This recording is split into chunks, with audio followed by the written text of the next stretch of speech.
Bonjour à tous, c'est Tolo et je suis le fondateur de ce podcast qui a pour but principal de vous donner des clés pour l'accomplissement de vos objectifs. Ici, on va parler d'état d'esprit, de motivation, d'action, d'attraction, de la mécanique du succès et de tous ces paramètres qui vous permettront de manifester des résultats dans votre vie.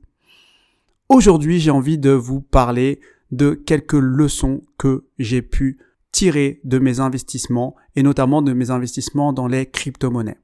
Et donc pour ça, je vais vous raconter un peu mon histoire par rapport à ce domaine. C'est pas une histoire incroyable, mais en tout cas, il y a quelques leçons à tirer qui ne sont pas des leçons techniques du tout, puisqu'on est dans un podcast pour travailler son état d'esprit et comprendre les lois universelles du succès. Donc en 2009, j'entends parler pour la première fois des cryptos, notamment du Bitcoin évidemment, qui était passé peut-être pour la première fois à $1. Et on entendait les premières personnes qui sont devenues millionnaires avec ce nouvel actif. Donc certaines personnes qui avaient investi quelques euros sont devenues millionnaires et ont pu acheter des appartements. Et donc évidemment que cet actif avait attiré mon attention, mais j'ai tout de suite vu le côté spéculatif qui moi ne m'intéresse absolument pas. Donc je passe à côté de cette opportunité, entre guillemets, et j'en entends parler une nouvelle fois 5 ans plus tard, donc en 2014. Et c'est un client qui m'en parle, qui est très enthousiaste à ce sujet-là. Et pour le coup, moi qui avais vu passer le Bitcoin de $1 à $500, je ne m'intéressais encore moins à cet actif puisque je pensais que le jeu était terminé et que la spéculation était au maximum. Et donc les années passent une nouvelle fois et j'en entends parler encore une fois en 2017. Donc cette fois-ci, j'en entends parler par des amis assez proches qui avaient créé un groupe WhatsApp à l'époque sur ce domaine et ils s'échangeaient les infos parce qu'ils étaient sur du trading très très court terme. Et donc encore une fois, je ne suis pas intéressé par cet investissement très spéculatif, mais mes amis me rajoutent dans ce groupe. Donc je me familiarise avec ce domaine, j'ai des personnes beaucoup plus avancées que moi qui peuvent répondre à mes questions et au bout d'un moment, je me dis que ok, je vais investir une certaine somme que je suis prêt à perdre. Et j'ai investi cette somme-là en octobre 2017. Donc si tu connais un peu la courbe des cryptos, tu sauras que octobre 2017, c'était le début de la fin. Autant vous dire qu'on arrivait presque au pic que l'on allait avoir janvier 2018 et que la bulle allait éclater. Donc moi j'investis doucement, je répartis mes investissements sur plusieurs cryptos de octobre 2017 dans un premier temps à janvier 2018. Donc je vois mes investissements monter à une vitesse assez impressionnante au point que je deviens presque addict à regarder mon portefeuille alors même que j'étais parti dans un état d'esprit très précis. Comparé à mes amis qui sont plus dans le trading quotidien et très court terme, moi j'étais parti pour me dire ok, j'ai vu que ça avait monté de 2014 à 2017, ça va sûrement monter de 2017 à 2021, voire 22, 23, donc je vais faire du très long terme, je vais choisir des cryptos de départ et je vais attendre sans plus jamais regarder. Donc évidemment, j'ai investi dans une trentaine de cryptos, j'ai mis une certaine somme et je vois passer mon portefeuille dans le vert écarlate pour finalement le voir faire une chute, donc dans le vert normal, puis dans le neutre, puis dans le rouge, puis dans le rouge écarlate. Mais comme moi j'étais venu dans un état d'esprit extrêmement précis et clair et que je n'avais pas besoin de cet argent, je ne me suis pas forcément plus inquiété que ça puisque je savais que je perdais cet argent si je le retirais maintenant. Par contre, il faut comprendre que c'était une période assez difficile pour beaucoup d'investisseurs parce qu'il y a eu une chute assez violente. Mais moi, ce que j'ai retenu, c'est que comme j'étais venu assez tard sur le marché, plus ça chutait, plus j'avais l'impression que c'était les soldes. Donc, moi qui avais viré une certaine somme sur cette plateforme, avant la chute, il fallait que j'investisse. Et j'ai passé mon année 2018 à répartir finalement mes achats sur des cryptos qui étaient en train de baisser fortement. Je ne savais pas par contre jusqu'à où ça allait baisser. Donc, j'ai acheté jusqu'à temps que mon stock disponible d'argent sur cette plateforme soit terminé. Et donc, une fois que je n'avais plus d'argent, je ne regardais plus les cours et pour moi, comme prévu, je passais à autre chose dans mon focus quotidien. Et si tu as suivi l'actualité récemment, puisque là je vais publier ce podcast en 2021, depuis le deuxième semestre 2020, nous assistons à une nouvelle montée. Et ce qui est intéressant dans cette nouvelle montée, c'est que pour beaucoup d'investisseurs, cette montée est évidemment attendue. Alors que pour d'autres investisseurs, beaucoup s'étaient désespérés de la descente de 2018. Et donc là, nous assistons à une nouvelle montée qui va probablement atteindre un nouveau pic et à laquelle va suivre une nouvelle chute. Et donc moi, je me retrouve avec ce portefeuille de 30 cryptos que j'ai sélectionné en 2018, avec évidemment des cryptos stars, les principales, mais d'autres beaucoup plus farfelus, tout simplement parce que j'avais décidé de diversifier mon risque et diversifier du coup mon portefeuille. Et la raison pour laquelle je te raconte tout ça, c'est que aujourd'hui, ce portefeuille est dans le vert plus qu'il ne l'a jamais été, même dans les plus hauts de 2017-2018. Et c'est ça la leçon que j'ai envie de te partager ici à travers cette histoire, c'est que en fonction du cadre de temps que tu sélectionnes dans ta tête par rapport à certaines actions, tu vas vouloir récolter les fruits de ces actions à un certain moment.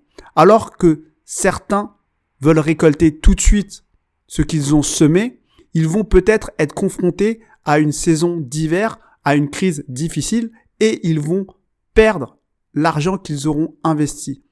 Parce qu'en fait, leur volonté sera plus importante que le cycle naturel de l'actif ou plus généralement de la vie. Et en fait, il faut se comprendre qu'il y a une saison, une période pour tout, et pour semer et pour récolter.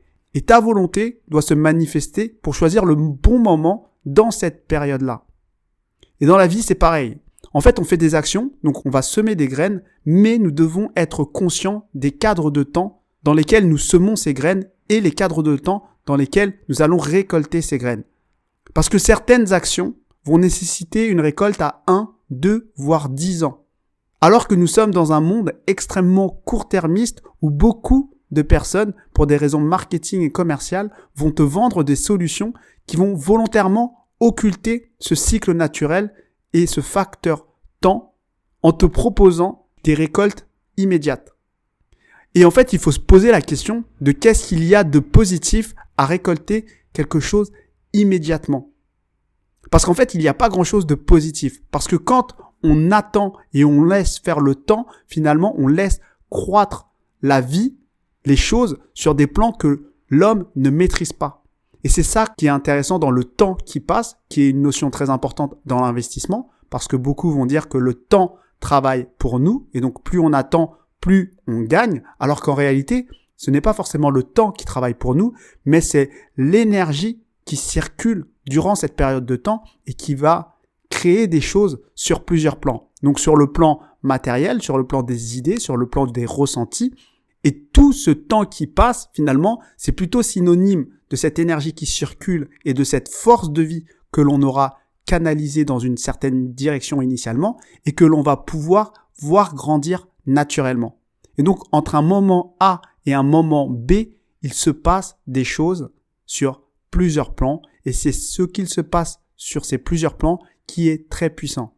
Donc, ne soyez pas pressés de récolter ce que vous avez semé. Ayez le luxe de pouvoir récolter ce que vous avez semé dans la bonne saison. Et non pas parce que vous devez le récolter car vous n'avez pas le choix. Et ça, c'est vrai aussi bien pour les investissements que d'autres domaines et notamment les relations. Nous semons des graines à travers nos interactions avec les personnes et beaucoup souhaitent récolter tout de suite et faire les choses par pur intérêt court-termiste.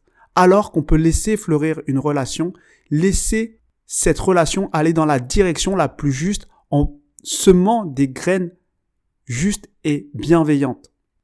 Donc ce qui est vrai pour les actions ou les cryptos sont vrais pour vos projets. Semez les bonnes graines, identifiez les bons cadres de temps et ne vous empressez pas à récolter les choses hors saison.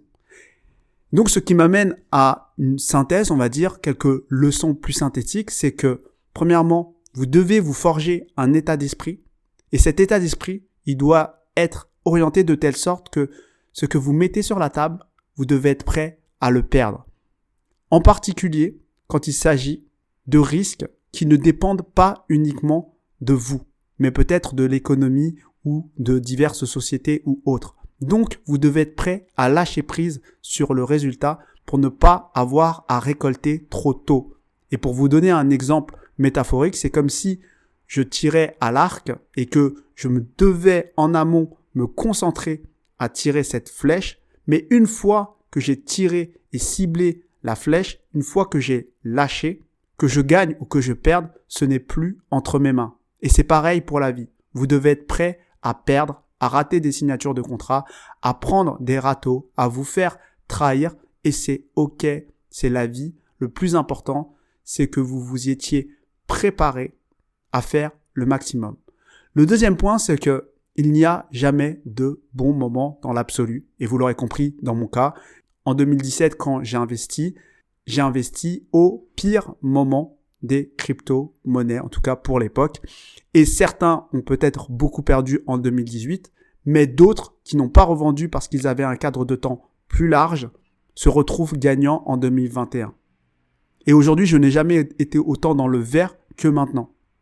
Donc, même si tu n'es pas le premier, n'aie pas peur, parce que je pense qu'il y a un fantasme entretenu à être le premier qui empêche les gens de passer à l'action parce qu'ils ne sont pas les premiers. Tu verras de toute façon que même si tu perds dans un certain cadre de temps, tu peux gagner dans un autre cadre de temps. Donc mon troisième point, c'est soyez patient. Élargissez votre cadre de temps, ayez cette flexibilité d'esprit parce que nous sommes dans une société qui ne pense que court terme. Votre volonté, donc ta volonté, bien sûr qu'elle est importante, mais elle est en confrontation avec 7 milliards d'autres volontés. Et qu'à un moment, il va falloir laisser le temps pour que les volontés qui soient proches de ton objectif puissent, elles aussi, se manifester dans la matière pour que tu puisses aussi tirer ton épingle du jeu de ces volontés-là. Mais si tu jettes ta volonté parmi ces 7 milliards sans attendre de voir ce qu'il se passe, je pense que tu ne vas pas laisser le temps et l'énergie et cette force d'attraction attirer à toi ce dont tu as besoin pour ton objectif. Donc le quatrième point, c'est que, vous le comprenez bien, c'est que la fenêtre de tir pour récolter est parfois courte. Il y a des saisons et parfois il faut pas rater la saison si tu veux optimiser ta récolte. Et ça, c'est très important parce que aujourd'hui, je suis au vert, mais si j'attends encore longtemps, 2, 3, 4, 5, 6 mois, ce qui va être le cas d'ailleurs, je vais passer encore une fois peut-être au rouge. Et je vais devoir attendre la prochaine saison. Donc, vous devez comprendre ça pour savoir si dans 5 ans, vous devez absolument sortir. Il est peut-être temps de sortir maintenant parce que ça va revenir peut-être dans le vert dans 6 ans. Et vous aurez besoin de cet argent dans 5 ans. Donc, à vous de comprendre ce mécanisme de cycle pour ne pas vous mettre dans des situations délicates.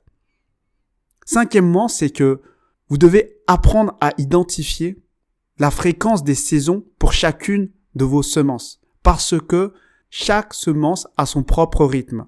Et votre vie sera bien plus légère quand vous comprendrez ça. Parce que parfois on fait des actions et on ne comprend pas que cette action, elle ne peut pas se récolter tout de suite. Je dis n'importe quoi comme exemple. Imaginez que vous cherchez un emploi et qu'on est en août, en plein mois d'août, et que vous bombardez les RH en août pour attendre une réponse en août. Mais peut-être que ce n'est pas le moment, tout simplement, de postuler en août parce que tout le monde est en vacances. Et donc vous allez vous dire, mais tout ce que j'ai fait et j'ai rien trouvé. Mais en fait, ce n'est pas la saison pour postuler. Donc il y a des périodes pour certaines actions, pour semer certaines actions, et il y a des périodes pour récolter ces actions. Donc ça, il faut en être conscient et il faut y être connecté, quel que soit le niveau, que ce soit d'un point de vue purement analytique en regardant des courbes ou que ce soit un point de vue un peu plus intuitif en ressentant les élans de vie dans différents domaines et en particulier en vous-même. Donc sixième point, c'est que les graines dont on parle, que l'on sème chaque jour, ce sont vos pensées, vos actions, vos ressentis. Et vous devez comprendre que tout ça va produire des choses et que vous allez les devoir plus ou moins récolter. Et dans cette histoire de crypto, il y a des cryptos sur lesquels j'ai investi où je vais récolter très très peu puisque je suis dans le rouge, voire je vais perdre littéralement. Et c'est pareil dans notre vie. Il y a des pensées qui vont pas nous apporter grand-chose. Et il y en a d'autres par contre qui vont tout booster pour vous aider à vous diriger vers vos objectifs. Et ça, c'est très, très important à comprendre parce qu'il faut être OK sur le fait qu'on ne peut pas tout optimiser.